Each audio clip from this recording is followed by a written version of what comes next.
Welcome to the Hustle and Flowchart Podcast with your hosts, Matt Wolf and Joe Fear. Hey, what's up, everybody? Welcome back to the Hustle and Flowchart Podcast. Yo, yo, yo, yo. My name is Matt the Flowchart Wolf, and I'm with my partner, my very lovely partner, Joe Hustle The Fear. hairy Hustle Fear. And today we're back at you with another duet episode. I like saying it. It always sounds so weird to say duet. Are we going to episode. start singing or something? Like, Yeah, do you remember the song from Walk the Line, or what was that movie? The Johnny Cash spoof movie. Oh my God. Yeah. And they had one of the songs was "Let's duet tonight. Come back to my house and let's duet." You know, tonight. Yeah. So I don't know. Whenever I think of duet, I always think of that song. Let's duet with me tonight. All right. So anyway, yeah. So this episode is going to be a little bit different than some past episodes. If you are at all offended by concepts of mind-altering substances, I recommend you turn this episode off now. We're going to get a little into some realms we haven't gotten into before, talk about some altered states and how they can actually affect your business and your life, and some interesting wormholes that can take you down. So if... This is a hell of an intro. Yeah, if you're going to be, if that type of stuff worries you and you really don't want to hear it and you're going to be offended by that kind of stuff, maybe skip to the next episode. But this one, we're going to dive deep. Joe had sort of an experience that has significantly impacted his business and his life, and we're going to talk about that experience. Yeah. And by the way, if you are offended by this kind of stuff, I would honestly say, get a little open-minded. Yeah. I mean, I'm just going to be honest. You know, there's a lot of cool tools and things you can do to yourself because, you know, you have a lot of untapped potential inside of you that is locked in your head or in your heart or wherever it is. But like, there's reasons for things out there, and you know what nature provides. I mean, guys like Steve Jobs, Tim Ferris, and like a whole bunch of big, and it's actually pretty popular in like CEOs and stuff, is experimenting with psychedelics to then unlock things in your brain. Yeah. You know, that might be kept captive for some reason. Yeah. So we're kind of going into some sort of uncharted territories for this podcast. Because as Joe just said, we're going to be talking about psychedelics a little bit, which is cat out of the bag. Totally off topic from what we normally talk about, but it has had a significant impact on your business and your life and the way you see things, and you know, it's had an impact positively, I'd imagine, right? It has, on business. So you know, we're not going to talk negatively about an experience that's had a positive impact across the board for you. Well, it's not positive or negative. It just kind of is. Just like anything in life, I feel like you can't, if you put too much, you know, like a label on something, then it gets a stigma, and then, which I know, you know, people will classify things like psychedelics into, ooh, it's a drug. And it's like, well, actually do a little research before, and like, yeah, there's obviously some really bad stuff you could probably do, but there's also stuff that's completely natural, found in a jungle, you know, and it's literally just tea, you know, brewed as a tea, and boom, it's ready. Yeah. So I don't know if I'd classify that as a drug. I would say more of a medicine. Yeah. And that's what they kind of say in these ceremonies. I mean, I introed it. I think it's something that puts you into an altered mental state. It's a mind-altering substance that puts you into an altered mental state, and you know, helps unlock things in your brain that you may not have known were there. Yeah. Right? So that's what we're talking about, and specifically we're talking about an experience Joe had with ayahuasca. Yes. Is that how you say it? Ayahuasca. No, I think you're right. I don't know. Or the juice. The juice. Not like OJ, but when I think of the juice, I think of like steroids.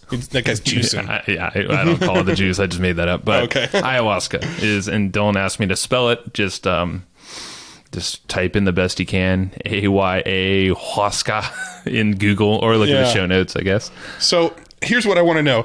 Yes, hit me. You did this in a very sort of controlled environment. It wasn't like you went and found some dude who opened his back trunk and said, "Hey, you want to buy some of this shit?" And you're like, "Yeah, hit me." It's not like high school days where you're just getting weed from. No, yeah, and then you went and hid behind some bushes and toked it up out of a bong or something, right? During recess. No, you did this in a controlled environment with experts who actually do this for a living and help people go through this process. So I want to hear, first of all, what was the process? Let's save for a second the actual experience that you had. What was the process? Okay. So it was a controlled environment. It was put on by a doctor who's administered like 3,000 ceremonies of this. That's what they call the whole like experience, which could last, a 2-day experience. It could last a week. I only did one night, so only one session of it. And it was held in a house that was, basically rented out, or it was owned by someone there. But either way, it was a big house. There was about 10 of us, 10 to 15. But so it was a bigger group than normal. I think typically you want to keep around 10 or less. So it's a little bit, it's not as many people around there, distractions and stuff. But we had also, everyone had different chaperones that can kind of watch you and make sure you're cool and everything's fine. So it's cool because before you actually take anything, they kind of educate you on the plant and the history of it. At least for this specific thing that I did, I can only say from my own experience. I only did it once. There's people that have done it a lot of times, saying like 50 plus.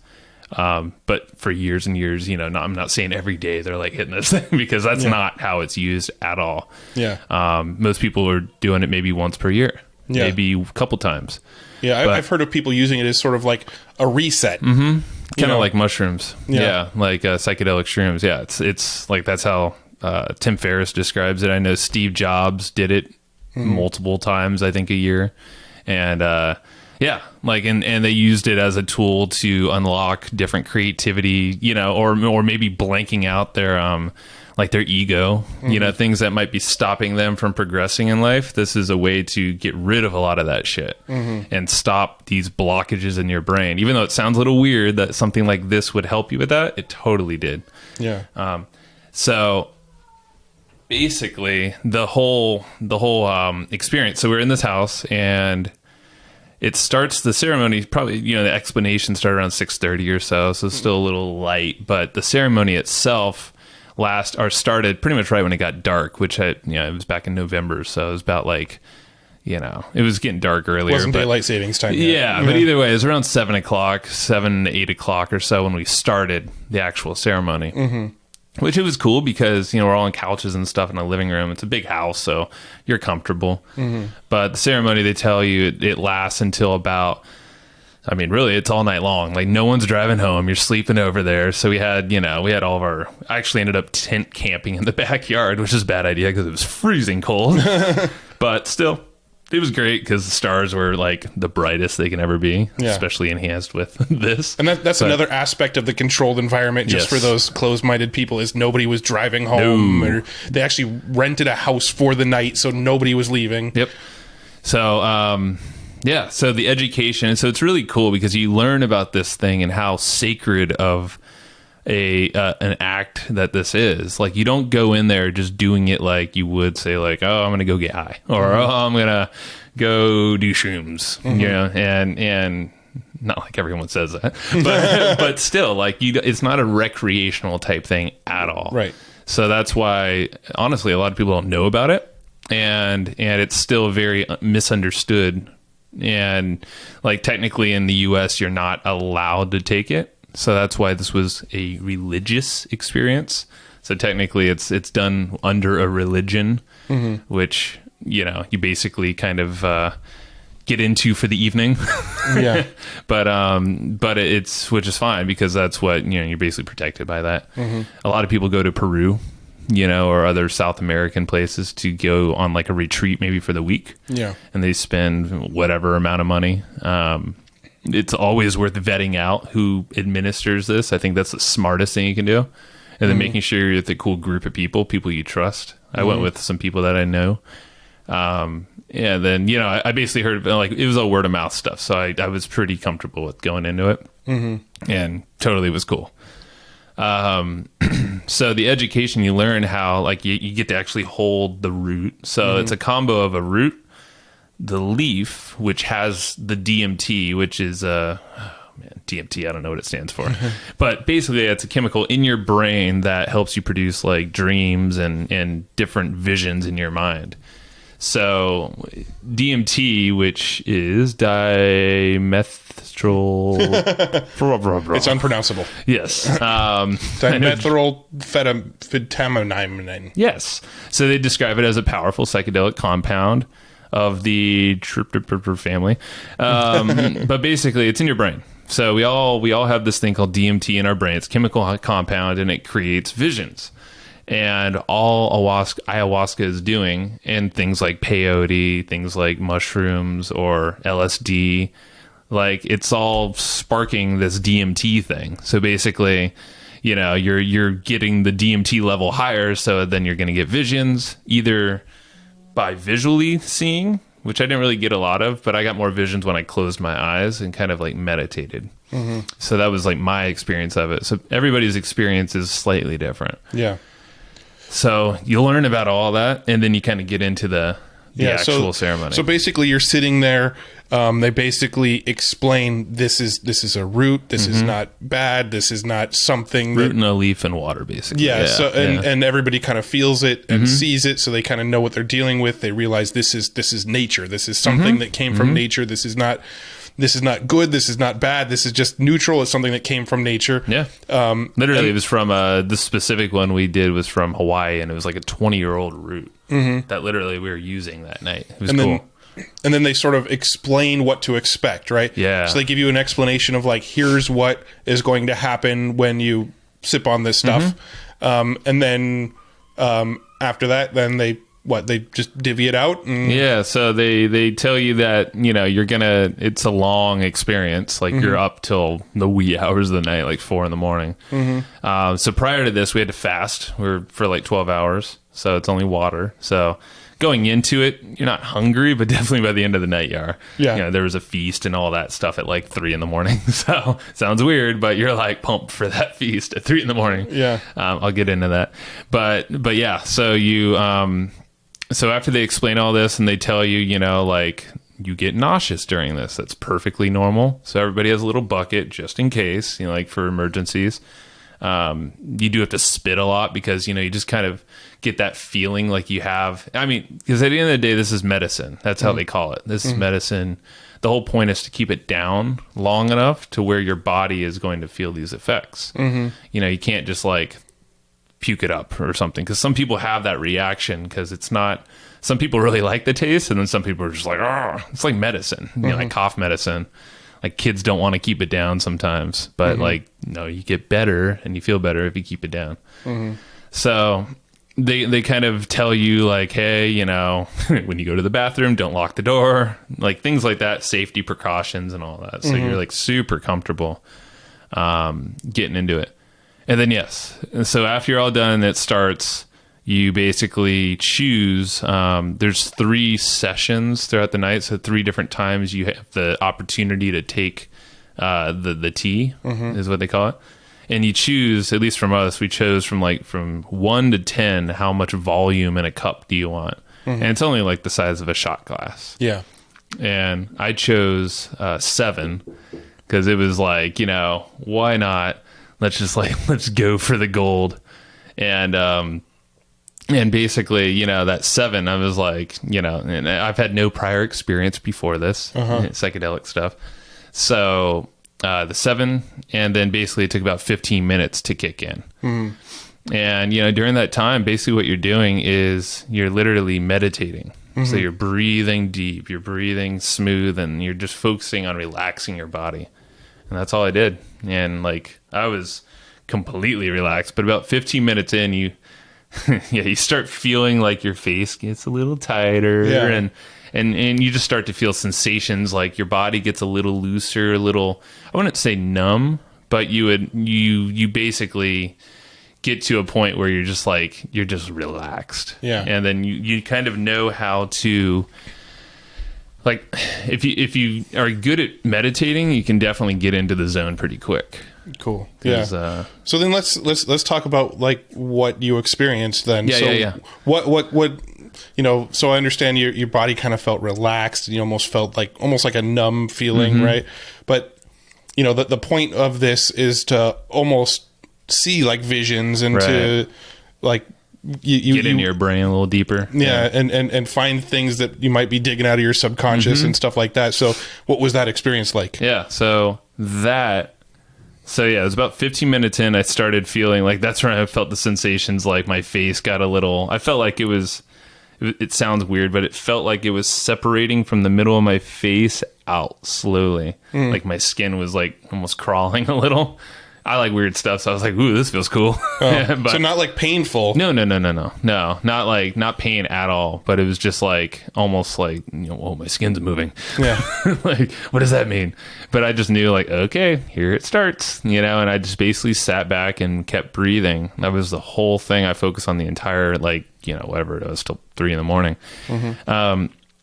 So it's interesting, right? Pretty close after that, I kept my eyes closed the whole time, but at least I would see visions in my mind of just random things. So things like, I got a lot of connection with nature during it all. So, I saw visions of animals. Like literally I saw a horse drinking at a lake, and then a whale, and then a monkey faces. I'm like, I don't know what these mean. And it wasn't like I've ever, like, I don't own a horse or really had a desire to ever have a horse, but I like horses. Yeah. But I don't know, like, how they have those books, right, that are like what dreams mean, and you can like if you see like for example, like your teeth are falling out in a dream, it means you're afraid of getting old. And that's a legitimate like dream thing. Ooh, I'm wondering, I don't know this. I'm wondering if you were to pick up one of those like books about like what do various dreams mean, and kind of look up some of the visions you saw during that experience, if some of them would make sense to you. I'm gonna do that. Yeah, because I have a whole, like, I wrote 8 pages of just different things that I saw. Like I wrote them all down right after the next day. So other things. So nature was massive. Connection with nature was huge. Like I had a freaking massive desire to just go into the ocean, but then at the same time, I had a massive desire to just like go deep into the woods and then just like hike and then lay on a rock in the sun.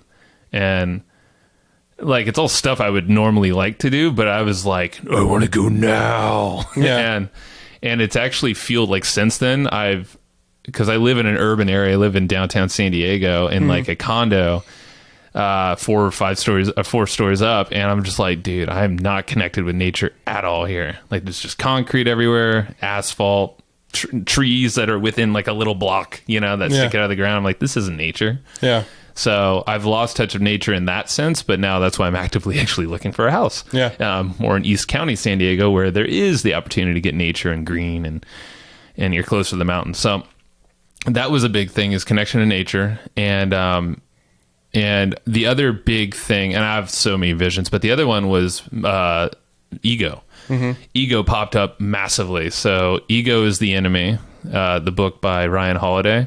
I read that prior to this, and I highly recommend you guys getting that, listening. It's a good book. But it, like, in my head, I was just like, I need to reread that book right now, because it was exactly what I was feeling. It was like, you're being too damn human. Stop being so fucking human, Joe. Yeah. Like, meaning you care too much about like what other people think about you. You care how much about what you look like, or what you do throughout the day. But it's like, at the end of the day, let's be honest, we're freaking blips on the radar in this massive universe. And like, there's just so much stuff that's out of our control, and the last thing in the world in your life you should ever worry about is like what your a friend thinks of you, or whoever. Yeah. So like, getting that was like the thing in my head. The pressure was just like, yeah, why the hell do I care so much? Like, really, and that gets you to detach from almost everything else. Yeah. Like, even your business, it's like, it doesn't need to be being the most profitable this year. It's like, dude, just chill. Like, it's not worth stressing out. Yeah. Yeah. And I think that's a big realization that both you and I have come to recently. Yeah. Is that whole factor of like, why, I think both of us at one point have had this sort of goal of we want to be more well known. We want people online to recognize us and know who we are, and you know, and give us, you know, show us appreciation for our contributions to the marketing world. You know what I mean? Appreciate me. Yeah, look at me and love me. Damn it. Yeah. And I feel like that's kind of shedded away for both of us. Like, I really don't care if people even know what my business is anymore. You know, we do this podcast because we love talking. Yeah, this is fun to do. You know, and it's fun to meet new people, cool, and share experiences. Yeah. Now, with the actual experience, you know, I've never done anything hallucinogenic in my life, like ever. And so, you know, when I think of something like ayahuasca or mushrooms or something like that, I think about what I see in the movies where there's like, a little green dude just ran by in front of me. There's a unicorn pooping in the corner over there. He's pooping rainbows. Like, do you like? I wish. Do you get visions that like feel real, or does all of it feel like not quite like tangible? Like it's really there. You know what I mean? This was the only experience I've had with psychedelics, which is ironic because I was reading in The Tools of Titans, Tim Ferriss's new book. There's a whole section on psychedelics, and it literally rates the psychedelics on like a scale, and ayahuasca and I think straight DMT is at the very top. Yeah. And I was like, oh shit. So you went straight to the top without knowing you were going straight to the top. Yeah, like I thought shrooms would be more or something. Like, nope. I didn't do my research, but I purposely, like I do that with a lot of things in life. I just kind of jump in. I mean, I'm not going to jump into something that I know is like going to kill me. I'm not going to do freaking crazy. No, not doing that. I hear heroin's really great. Yeah, meth. Ooh, lovely. I love my teeth. Your question was, visions. So my visions felt not tangible because they felt like it was like, say if you were meditating and you get a vision in meditation, it felt like that. But it felt like mine were a little bit more intense, like they came on rapidly. So, but you are right, because I remember I would get a little physical. Like if I was holding something, I tried to disassociate my body. Really, that's what I was trying to do. Is release my body so I could just rely on like what's in my brain. And then release whatever negative stuff comes up. But yeah, I mean, like a lot of visions came up, like way more than if you're meditating. Because meditating, you might just get like a single vision or another one like slowly come through. But this one is like, boom, vision, boom, vision, boom, boom, boom, vision. It's like, oh, I want to remember all this. What does it mean? Yeah. But you're not thinking that, like you don't want to get into that because then you kind of snap out of it. Yeah. And you can control that in a way too, which is cool. Because I thought you were like totally not in control, but for me, that wasn't the case. By the way, we totally didn't do a disclaimer or anything, but don't try this without direct supervision of a... Yeah, I mean, I feel like we've made it very clear that you did it in a controlled environment and that you did it in a legal way and that you did it, you know. And we'll talk more about that too, of what you should do to like, you know, vet people out. Yeah. But so... you know, the visions came out strong and often, but they weren't super physical. Like I couldn't open my eyes and see things. When I opened my eyes, I look around the room and then I'd feel more connected with everyone. Like I felt more physical in that sense, where I was more open, and like it wasn't like an immediate effect. I was like, oh yeah, the ego thing. Yeah, I don't care what I look like. You know, like I'm just gonna look around all these people. I'm like, oh cool, they're all relaxing too. Sweet, when I get back in the zone. I'm just gonna take off all my clothes because I don't care if they see me naked. Well, no, wasn't you like still that. Control yourself. But that's what's cool is like you literally, if you wanted to just like open your eyes, if you wanted to go outside, you could do it and like look at the stars. Yeah, no one's gonna yell at you. You're not gonna freak out and like fall. It's not like you're drunk. You are in control and you can walk around. Take it easy, obviously, because your eyes are like not stoked to see light, so everything's kind of darker and dimmed. You know, that's why you do it at night. But yeah, so what people say though is if you do it often, then you can kind of hone in on some of these visions that you might have seen the first time, and then you focus your intentions for the next time to see like, okay, let's try to connect these pieces a little bit. That makes sense. Yeah. We have some friends who have done that, and then that's why people will do this for like a week. Yeah. Like they'll go on a retreat and do it like 7 ceremonies or more in a short period of time because they're really trying to just dig in deeper. Yeah. Because really, like the whole time you're like shedding away layers of an onion, and that's what it is. So like I literally just scratch the surface. Yeah. Yeah. But I will say visions changed throughout the evening for me. And it was very weird. So I learned different things as the night went on. So first dose, I think, was the best because I saw the most. First dose lasted for about maybe 2 hours. Then about 2 hours in, they asked if you want to take a second dose. And I said yes. I took a 4 instead of a 7. So the 4, because I felt like I was like, okay, I don't need like a massive dose again. So the 4 was cool, but it just completely relaxed me. I didn't see any visions after that. And I did the same thing. So I felt like, okay, maybe I tapped out my brain for the evening, but I felt amazing. Like I felt like I was like the most relaxed ever. And then that's where I was kind of like really like processing what I saw beforehand. Yeah. Still meditating. So I'm still trying to clear my mind, but, I had the option to take a third dose. I said no because I'm like, because by this time I was getting a little nauseous because like I didn't learn this till a little later on, but really at 30 minutes into it, like after you take the dose, you do get pretty nauseous. Like you fight. It's kind of like if you're drunk and you're kind of got the, you got to throw up, you kind of get that same feeling. So you keep it down for as long as you can. And if it's after like 30 minutes and the effects are already going, then just release it, and you could go to the bathroom or whatever. It's super cool. I should have done that. I didn't really know that. But I would have felt a lot better. So so after you kind of release it, once you puke it up, then you still have the effects, but your stomach doesn't hurt anymore. You feel better. I'm not gonna say you're perfect. I mean, it totally depends differently, because I felt different than like the other couple guys I went with compared to other people. Like I think I had some of the biggest effects out of everyone in the whole room. Because even other people, randomly people that didn't know me, were like, dude, you were into it. Like you were zoned in. I was like, I know. I wanted to make the most of it. So I have 2 last questions and then we can wrap this up.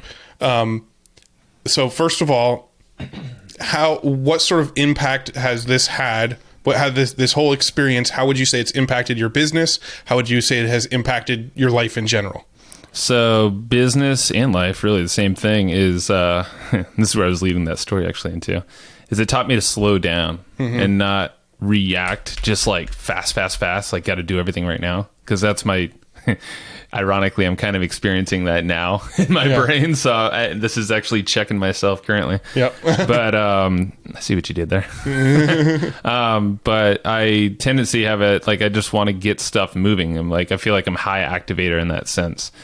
So, but sometimes it stresses me out. Like, so it screws myself, and then you don't follow through with everything, obviously. So this taught me to slow down, take a moment, reprioritize, and then act. Don't take all day, but like take enough time to make a wise decision. It's weird how this idea came around, but this is how it just works for me, and how I'm assuming it works for an ayahuasca and other people. But like, so in the evening after everyone was done with their feelings, I felt like the effects were coming down. It's like 3 a.m. When all the food gets broken out. Everybody's like, because it's like a potluck, and people made really good food. I'm like, yes, I get to eat. I haven't eaten like 12 or almost more than 12 hours. So I scarf a bunch of food down, because that's smart on an empty stomach and stuff that I've never had in my stomach before. So I scarfed a bunch of food. It wasn't like dirty food. It was all clean, organic. It's good stuff. But I felt great. And then all of a sudden, like, I was just like, oh man, I'm really tired. And then I was just sitting down, someone called my name, and I turned to the left, like super fast. Like I spun my head around, and immediately, right when I did that, my head just went like got the major spins. Like if you assume you were like really drunk, but like major spins where I was like, oh my God, what just happened to my head? So then I basically had to put my hands on my head and kind of just like chill out I could have stayed there all night doing that. But so immediately in my head, I'm like, whoa, you react way too fast to things. And it was a weird connection, but literally that took the rest of the evening to wear off. Like it took me like 3 more hours, and it was weird because I kind of got like more, I don't know. It's just like, you got a little pukey at the end of the night. I saw visions that were like not as happy. They got like a little bit more negative at night, and I think it was And literally, I think it all started from that spin thing and reacting so fast. So it left an impact. And I'm not saying negative visions like that, but it was literally like when I was trying to lay down, it felt like I had the spins. Again, kind of like if you were really drunk or something, it's kind of hard to go to sleep, if you're getting the spins. And I would get kind of flashes of like just weird. That's when I did get more of the psychedelic. Like I would see patterns, but they would be in like weird colors. So like if I close my eyes, I wouldn't really be able to fall asleep. And it's like 4 a.m. at this point. And I'm like, I need to go to sleep. So, but I eventually, took a little while, but I got to sleep and it was fine. So you wake up the next morning and literally you feel fresh. Like we woke up at 8, so we had like 4 hours of sleep. You don't have a hangover feel or any kind of grogginess. Like literally I hopped up out of a freaking sleeping bag, laying on a rock all night, and I felt amazing. I was like, oh, cool. Yeah. But yeah, back to like personal life, business, slowing down. And the big thing with personal life is like connected closer to people, anyone, people and nature. Like seriously, those are the two things. And then it's like not being so closed off. And in like another podcast, another thing that did pop up is like be first to like say hi to people and to initiate conversation or anything or think of others. Like that's all stuff that really popped out of this experience. And it's a lot of the stuff we wrote in our book too. Yeah, for sure. And other podcasts. So very cool. It's really cool. Yeah. So then you mentioned earlier that you would talk for a minute about, vetting it out and finding it. And I know it's not always the easiest thing to find. We kind of talked about this before we started recording because there's no, you can't just go to a website and find somebody. I mean, you might, but you might be able to. I don't know. Trust them. But, if somebody was interested in experiencing this, what advice would you give them? I would say, personally, it was all word of mouth through friends that I trusted. So that was how I found it. That's, and I know multiple people have done it from other sources. So literally I would seek out who's someone like those people that would find the most spiritual friend that you have and ask if they know someone. Seriously, who's the hippy dippiest? Like, who's really into this stuff? I mean, but seriously, that's how I guarantee they're going to know someone. Yeah, and or walk into one of those psychedelic bookstores where they sell magic crystals and stuff like that. Totally, they'll probably be able to point you in the right direction. I almost guarantee it. And once you find a name, if it's local, like in the U.S. or wherever you live, vet them out. Like Google search them left and up and down, left and right. Ask all your friends if they know that person. And that's what I did, and that's when I learned. Like, okay, this guy's legit. Yeah, he's been around. Now, you said that you can't actually mention the person's name and that kind of stuff. And I'm just curious, why is that? That was something I was asked by him and also the people that referred me to him. I don't know why, actually. Okay. I've wondered the same because, but the whole thing is and there's the thing is not calling it ayahuasca when you talk about it, which is weird. And I don't know if it's a legal thing or. I have no clue. I've just never asked. Yeah, I've just been told. I'm like, okay, just always call it a tea ceremony. That's so. If you want to look up tea ceremony, you're probably also obviously going to see English tea ceremony, Japanese. No, look up Amazon tea ceremony or ayahuasca. But that's kind of that might be another term you look for. Yeah. Okay. And then how would you vet them out? Just same thing, word of mouth? Word of mouth, I think, is huge. And then obviously any kind of thing you could find online about, Matt's looking up tea ceremony San Diego. I don't think they're on Yelp. So I don't think, so you have Japanese tea ceremony classes. Yeah. So I would look up. Here's Woo-Wo tea ceremony. I mean, but either way, I would vet them out literally just by doing research on, I would look up the specific, a shaman. Usually they're called shamans, the people who actually administer this. There's always one person typically who is the person who, because it's a mixture of not just tea, but it's a mixture of chanting. But the chanting is all done in it's some South American language, it's the Amazon. You don't understand it. But it's completely authentic to that. So that's why I said it's a big ceremonial thing. When I did it, it had sound healing too. So there were drums involved and different instruments. And it was actually more Native American focused, which was really cool because it brought in. So it wasn't obviously very true to the Amazon, but it was very Native American focused. So it was still very spiritual. So it was literally like they were kind of going around with the sage and stuff. Yeah. Which just by itself, that's badass. Like yeah. I would have paid just to do that, but instead it was like a 2-for-1. So I was like, sweet. Matt actually found a Google ad of, see, Soul Quest Ayahuasca Church of Mother Earth. No, the site is ayahuascachurches.org. There you go. So I guess they are. I mean, you can look. I have no clue what those guys are all about, but yeah. I mean, so yeah, look up ayahuascachurches.org. Google them up, and it looks like, yeah, they run 3-day events, 2-night retreats. So that sounds it's exactly what I did. I only did 1 night, but I have no idea where these are located. Vine only detox. So that's not actually the whole thing. If it's Vine only, they're not getting psychedelics. Interesting. So the thing is, the vine is not psychedelic, but the leaf is. Gotcha. That's why you combine the two. I don't know exactly why, like what's in the vine, I forget. But either way, and I would Peru is also a big place that people go for a retreat, an ayahuasca retreat. I've heard good stories and I've heard not bad stories, but I've heard that there are, like, it's becoming more of a business down there because of the popularity of this. So people are like traveling down. So obviously it's a money grab.